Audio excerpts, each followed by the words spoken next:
Guys, and welcome to Why I Like episode 3. This time we'll be talking about Alien Isolation. But first, I want to congratulate with my friend Alex Rowe at Roy Taka on Twitter for releasing his Bloodborne-inspired album. Go give it a listen, guys, because it's amazing. And also, happy birthday, Raphael. Alright. Let's start. You see, alien games have been around since basically the dawn of time, starting from the 16-bit era. There has been at least one or two alien game for every console since, you know. We had stuff like Alien Trilogy on the PSX, Alien Resurrection. Wait a minute. They didn't have much fantasy in picking the game covers, right? But yeah, Resurrection is a really good game. It's really tough, really hard, great atmosphere. It really matches this one. And then we have Alien Colonial Marines, which we all know what caused. And then finally we have Alien Isolation. And I'm not even mentioning all the Alien vs Predator games. There's a couple that came out even for consoles. Sorry. Alright, now, Isolation story. The game is set 15 years after the first movie. And you take on the role of Amanda Ripley, Ellen Ripley's daughter,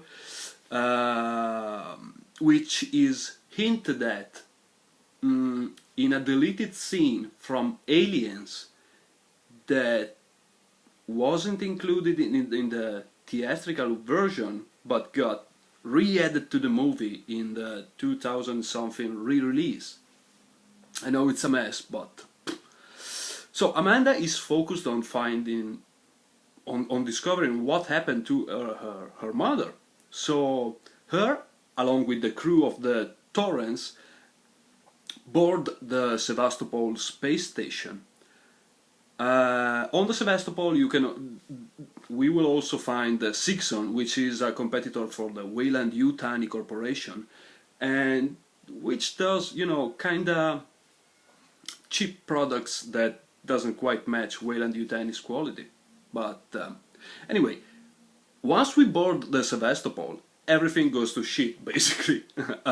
Okay, so with the plot out of the way, we can focus on the game itself, starting this time from what I actually don't like about the game. So the first thing is that the game may or may not be a bit too long, you know. Obviously, that depends on how much of an Alien fan you are. For me, I would have enjoyed if the game lasted even longer. But to a normal gamer, 20 hours may or may not be a bit too much, you know. Second thing is that there's a lot of backtracking throughout the course of the whole game. You'll be visiting the same locales over and over again, and it kinda makes sense in a way since you're in a space station, which is a confined environment. So, third thing is, the game can be really frustrating. You know, the alien has an unpredictable AI, and which is good in a way, and it's bad for this particular reason. Sorry guys, I'm still a bit sick. So you'll basically end up dying without even noticing. You just turn a corner and the tail of the alien bursts out of your chest, killing you instantly. Alright, so with the bad things out of the way, we can now focus on everything I like about the game. And alright, first thing is the game is a huge love letter to every Alien fan out there. Literally everything you find is an homage to the 1979 cult classic. From the retro sci-fi technology to the VHS style videos, the ambience, the art style, even the clothes that the NPCs wear throughout the games, the space suits are really give you a feeling of actually being in the movie, really being in the alien universe. The soundtrack is also amazing, with the main theme captured from the movie itself, the eerie sounds, its 70 goodness at the top, you know. Alright, but what about the game itself? So, guys, this is a pure survival horror we are talking about.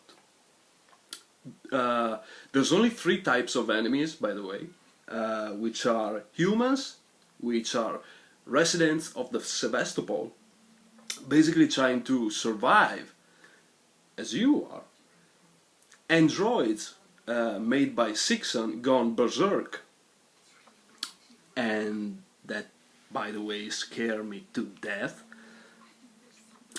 And then there's the alien himself, which can't be killed.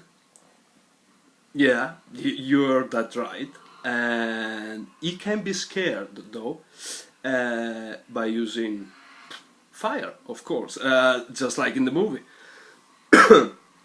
So you'll have to literally crawl throughout the whole game, because the alien can hear you, can see you, and will literally stalk you throughout the whole duration of your playthrough.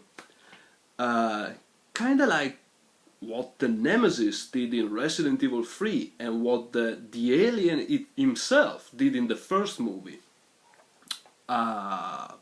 It'll open doors, drop down from air shafts, pop out of conduits. It's gonna give you one hell of a hard time, you know. And as I said earlier, his AI is completely unpredictable. Aside from a couple rare scripted scenes.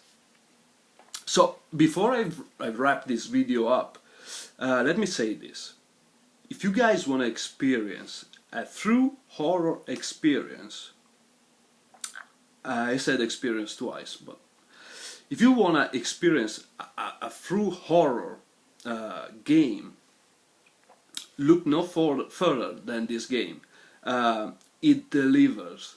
It can be frustrating, yes, but the sense of achievement is really strong the moment you manage to get over a particularly difficult or frustrating section. It's tense, it's wonderfully crafted, and the attention to detail is beyond impressive, you know. Plus, if you guys are Alien fans, it's a no-brainer, really. Before I actually end the video, just a little detail. You know the little LED on the PS4 controller? It reacts to your motion tracker in the game.